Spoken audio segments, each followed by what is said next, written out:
And so I am Debbie Benedict. I'm one of the enrollment services coordinators at Pellissippi State. We have with us the welding program coordinator, Adam Stretch, and he is going to talk to you guys all about the program that we have at Pellissippi. First of all, before we get started, I just kind of want to talk a little bit about Pellissippi, the different um, how to enroll and all of those things. So, why should you choose Pellissippi State? Well, here's some really great reasons. We have really high placement rates, which I'm sure Adam can talk to you a little bit about that in terms of the types of jobs that you're able to get. The student to teacher ratio, I mean, you're going to have small classes with and really hands-on instruction from the teachers. So that's a really plus in terms of uh, what you're going to get from Pellissippi. And then the academics, you're going to get a really good education while you're at Pellissippi. So where should you start? Well, first of all, you'll need to apply. And when you go to our website, there is a button on the homepage that says apply now. You can just click on that. And that will take you to the application, and it won't take you more than 5 to 10 minutes to fill that out.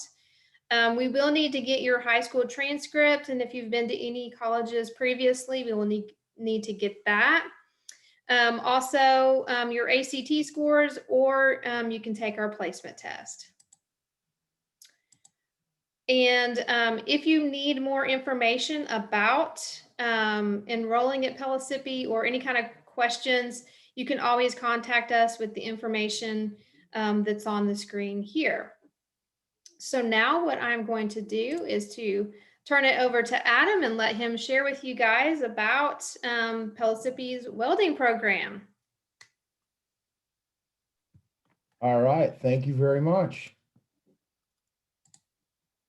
Open this up, and we should be started. All right, good evening, everyone. Thank you for taking time out of your schedules to allow me the opportunity to discuss the AES and welding technology here at Pellissippi State.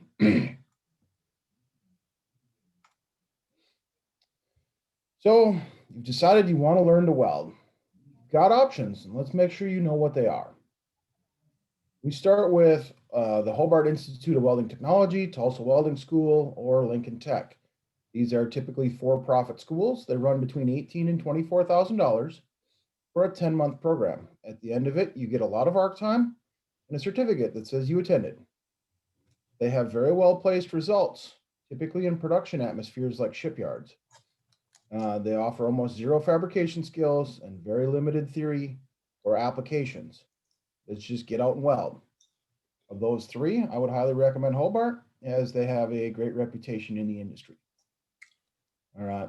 The next is the TCAT programs. These are located throughout the state of Tennessee. They're a more local program, and they're a great option for those of you using either the Tennessee Promise or Tennessee Reconnect financial aid, or if you're looking to stay in-state and save a lot of money compared to those other programs. This, again, is about a 10-month program that's very skill-based. You spend a lot of time in the booth welding. They're more cost-effective, but you're, again, very limited in the theory, fabrication, and why we're doing what we're doing. But they're a great way to get into the entry-level positions in the welding field.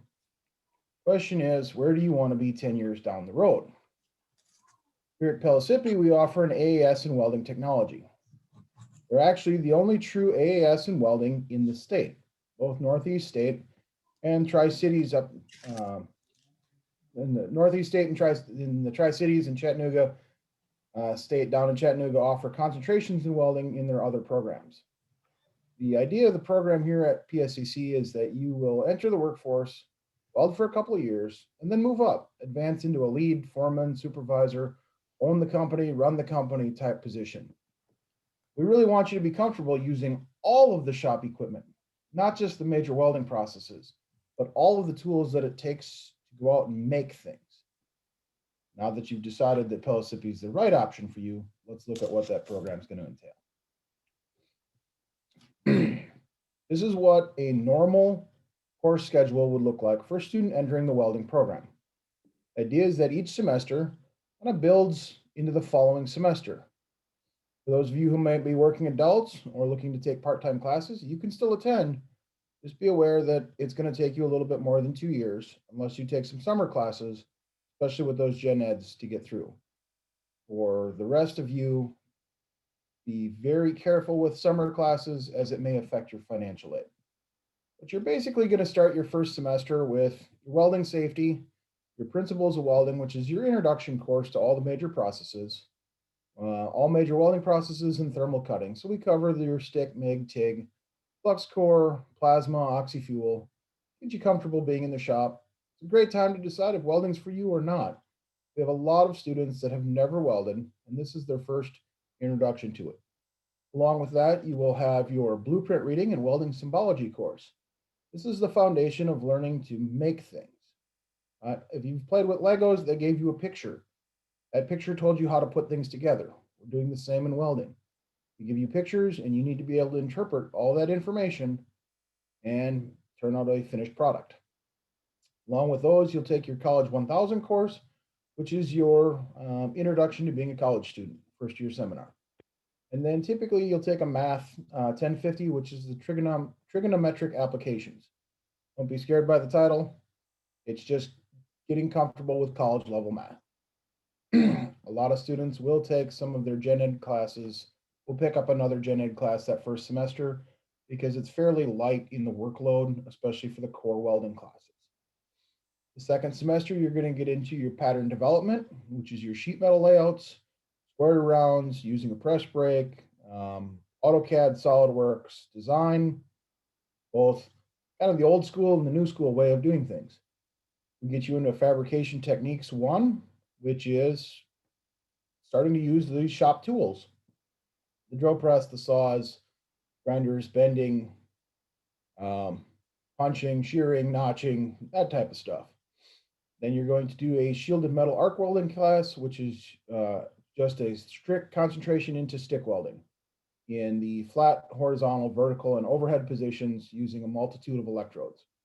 You'll take an industrial science course, which is the kind of an applied physics class, and that is actually a requirement for our ATME certification. We are a third-party accredited program.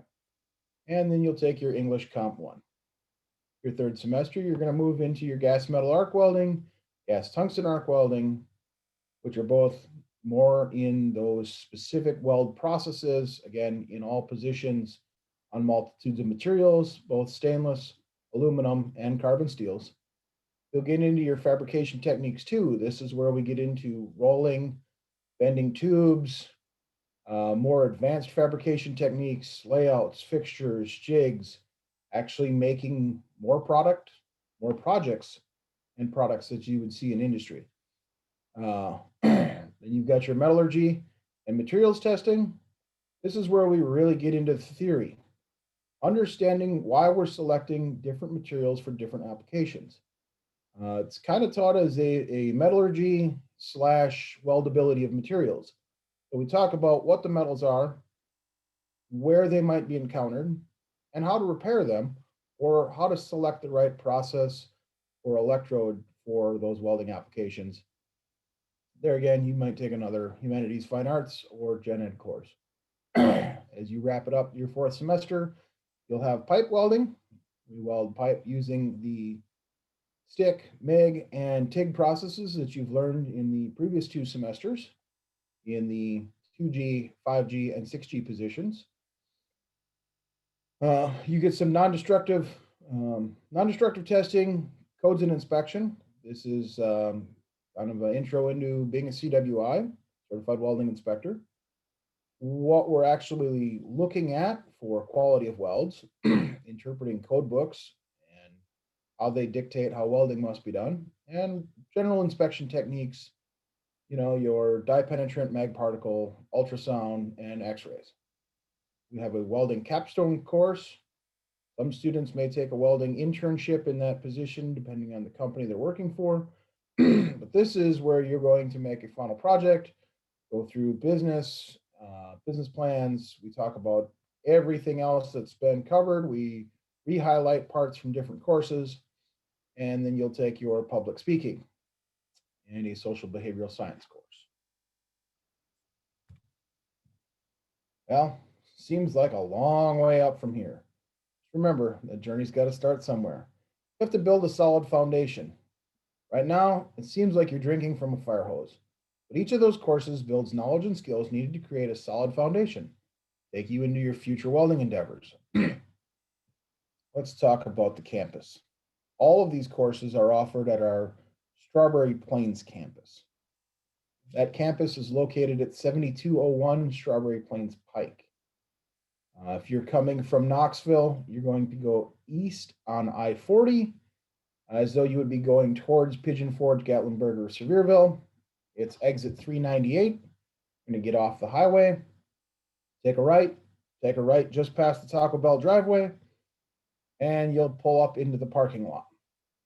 When you come into the parking lot, you're going to stay to the left, and you'll be able to see the building in this area here.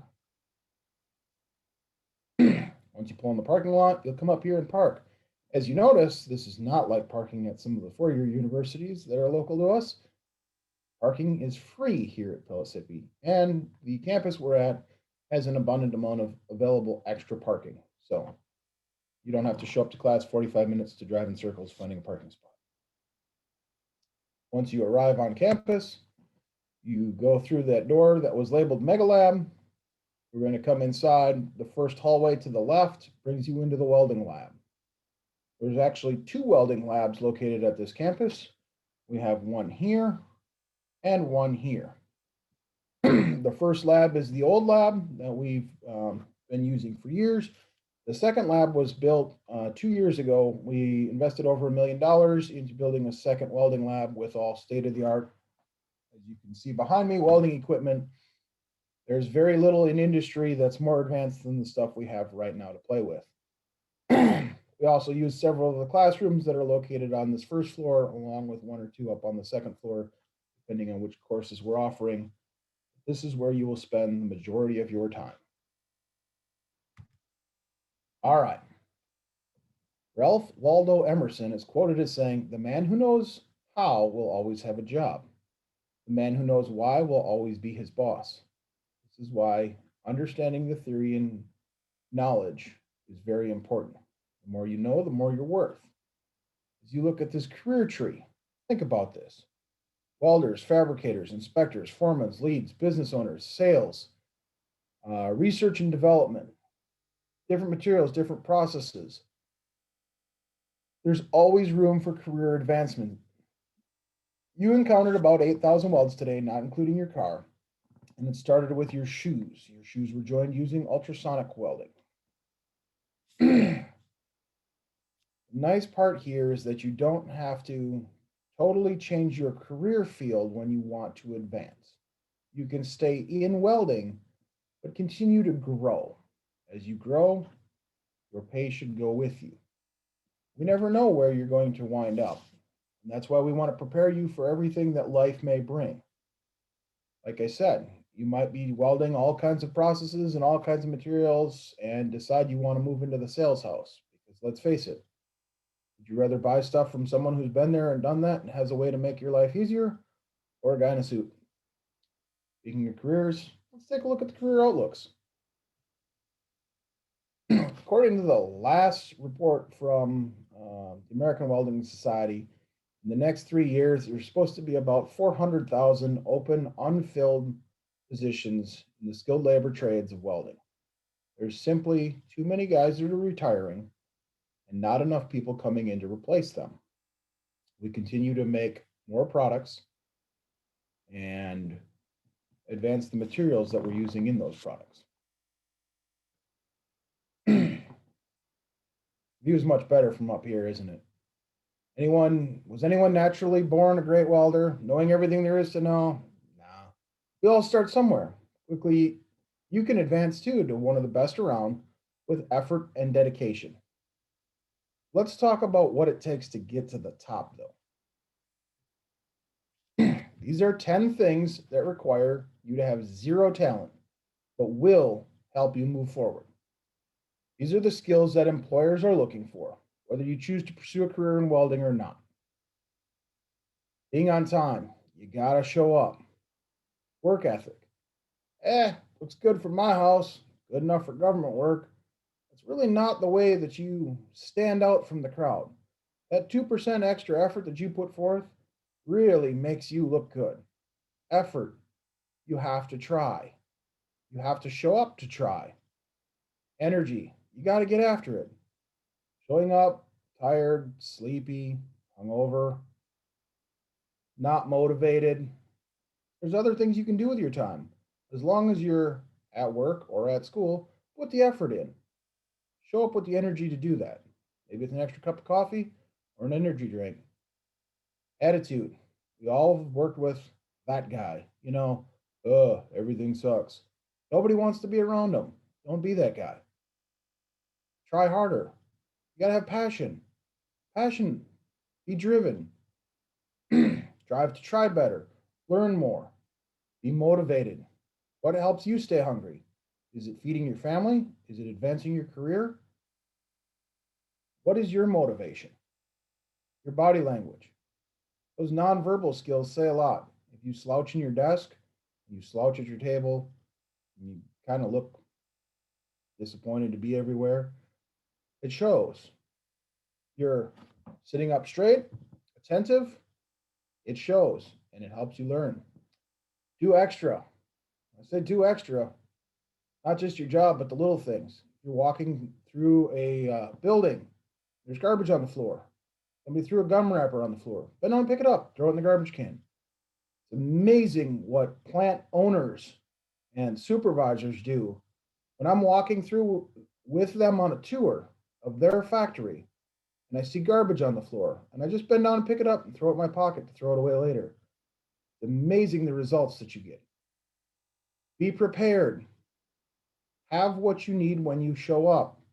If you're coming to school, that means show up with something to write with, something to write on, a notebook, your jump drive, your textbook, whatever it was that you were supposed to bring, your PPE. For all of our welding classes, we're in the welding lab. That means showing up with safety glasses, appropriate welding attire, steel toed boots, and long pants. Every semester, somebody wants to show up in shorts and flip flops and then gets sent home because you're not allowed in the welding lab playing with fire and sparks with shorts and flip flops. Let's take a pause here and talk about stigmas, though, when it comes to welding. Stigma. The Oxford Dictionary defines this as a mark of disgrace associated with a particular circumstance, quality, or person. The general public is simply not aware of the subject about welding.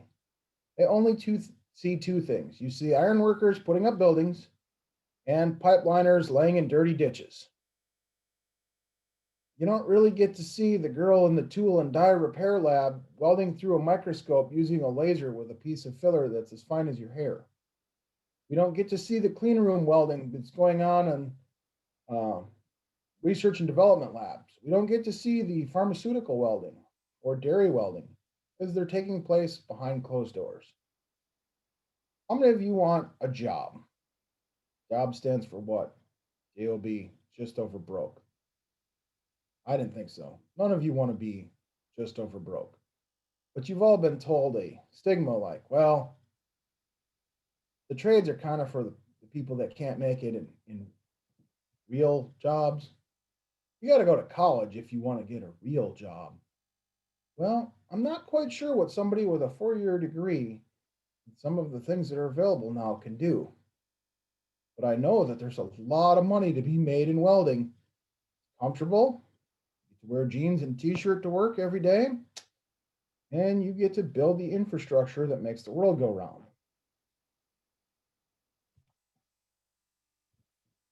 According to the most recent U.S. Bureau of Labor Statistics, the average welder's wage is $44,190. This doesn't account for all the overtime that's available, though, and there's a lot of overtime available.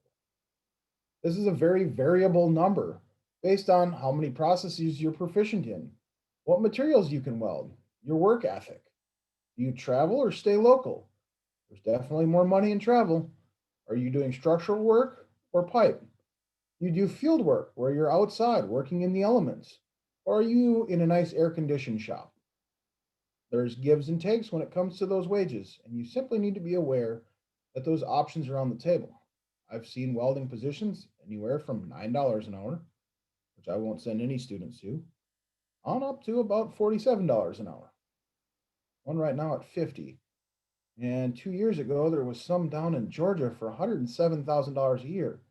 Not too bad for a 2-year degree in welding. Without, well, I would be disappointed if we didn't talk about underwater welding. Everyone's going to say, oh, you're going into welding? You should go into underwater welding. They make a lot of money. Well, here you have it. The approximate wage of an underwater welder is $54,000 a year. First off, electricity and water are not good friends. It takes years of experience to become one of the top tier welders that you hear about in this field. The fallacy that is spread, talking about only the top tier wages in certain industries. For the most part, you're going to spend about 10 years doing underwater cleanup, grinding, prep, scraping off muscles, getting it ready for somebody else to come weld. If I said all college professors make $1 million a year, well, that would also be a lie. But there are several that do make over $1 million a year. If I said it was a million, you'd all sign up to be welding instructors. Some might, most don't. According to the reality of that, the university professors are more like 87,000 for the four-year universities. Let's talk about what welders really do, though. Anybody know how many of you have welded? You know what welders really make? Hmm. Any industries that might rely on welding? How about tube frames for race cars, rock bouncers, custom motorcycles? Welding, fabrication, blueprint reading, metallurgy, they all come into play. You can make your own airplane. We've got a lot of aerospace welding that takes place. Um, I know that they're looking for welders to weld on rockets right now. So the potential in that field is continuing to grow. How about cruise ships? I don't know, naval vessels, concert stages. What about roller coasters, amusement rides? The amusement parks hire full time welders and inspectors, simply go around and fix things at the amusement park. Hollywood. It doesn't have to be just Hollywood, but very similar, as there's sets, theater, props, movie cars, whatever else gets dreamt up.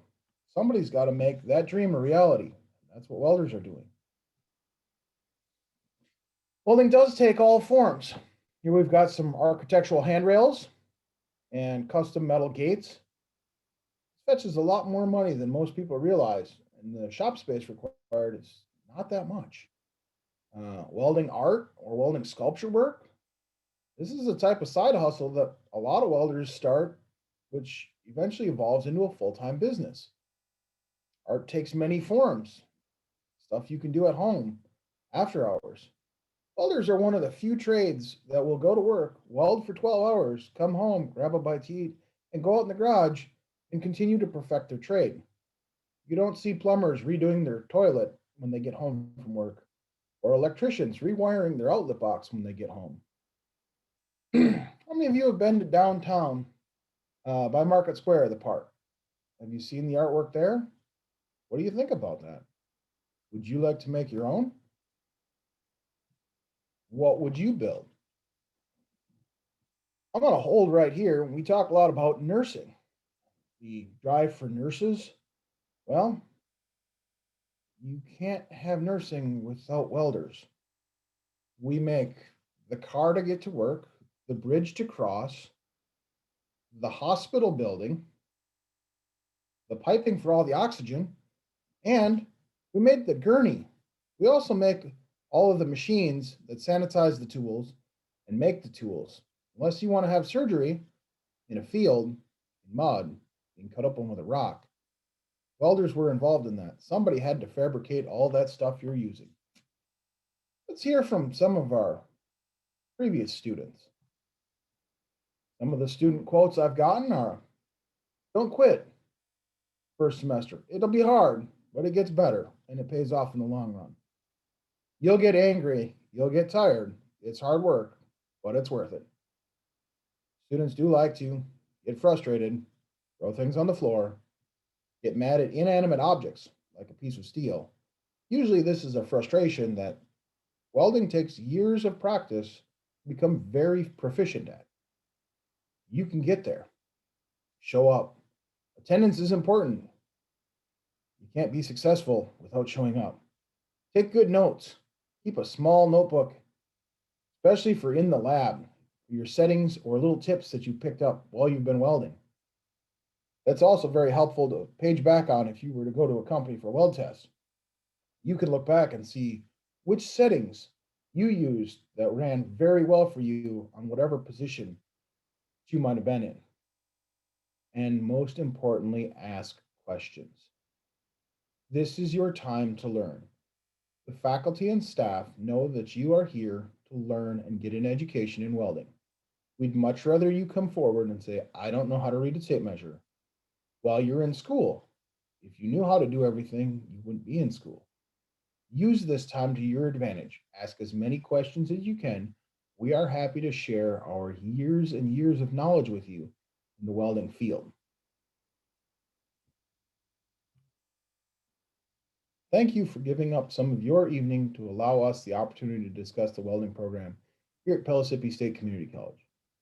I look forward to talking with you, and if anyone has any questions, please feel free. All right, thank you, Adam. So if we do have any questions, if you all want to go ahead and type those in the Q&A box, then we'll go ahead and answer any questions that you guys have tonight.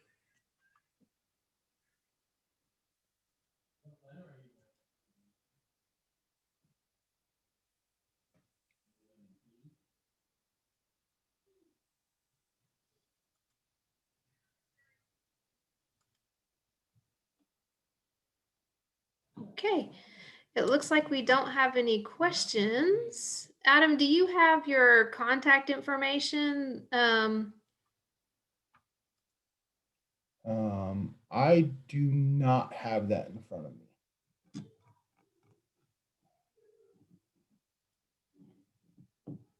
Oh, wait, I have a question. Here we go. What summer courses could I take to get ahead for this coming fall?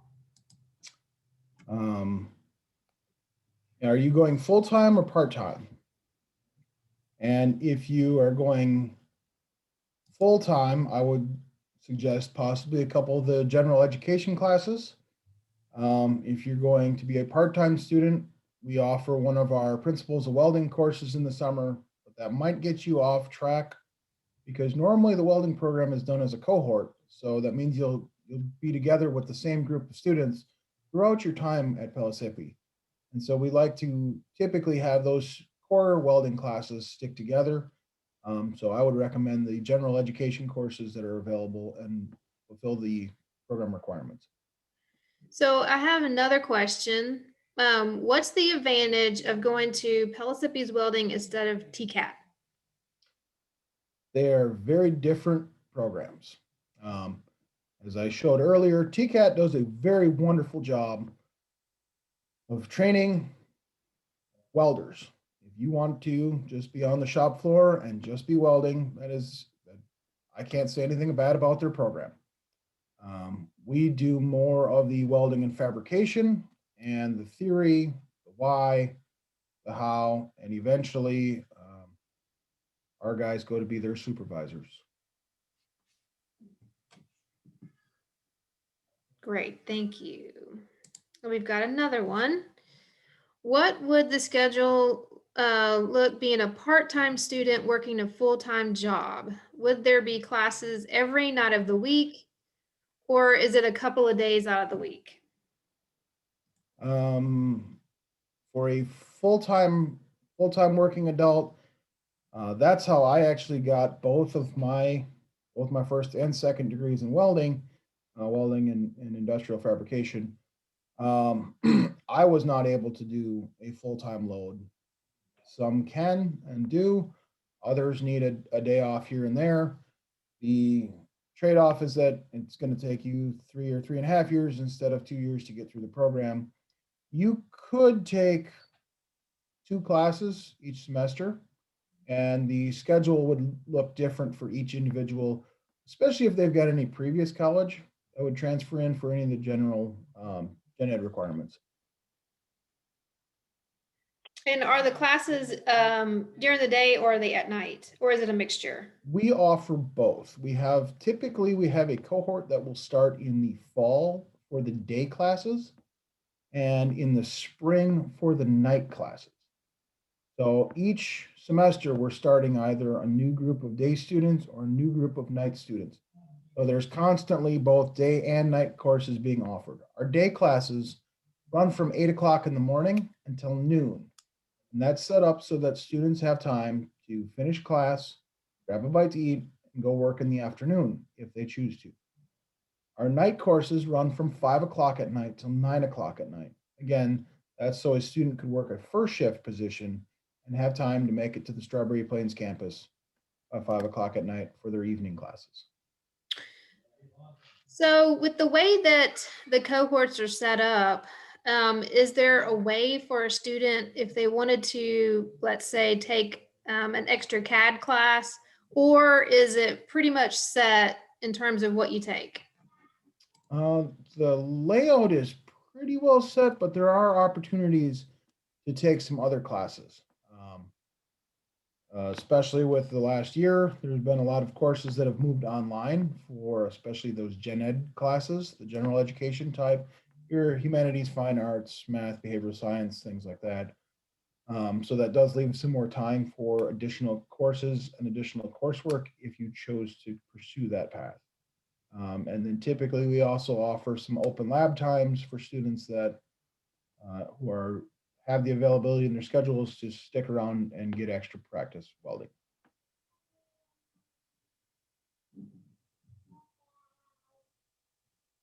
All right, great. Do we have any more questions? We have a couple more minutes if there's any more questions.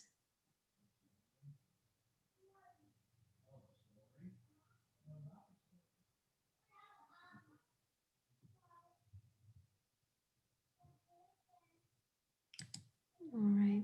Well, I am going to put up the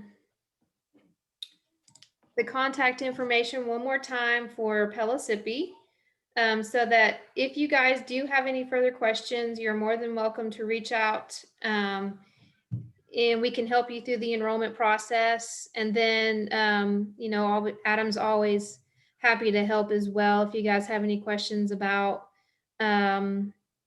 the welding program. But again, I'm happy to talk about welding anytime. that's right. Thank you. Again, I want to thank you guys for joining us tonight. We're really glad that you came to learn more about welding, and we hope to see you very soon at Pellissippi State. Thanks again.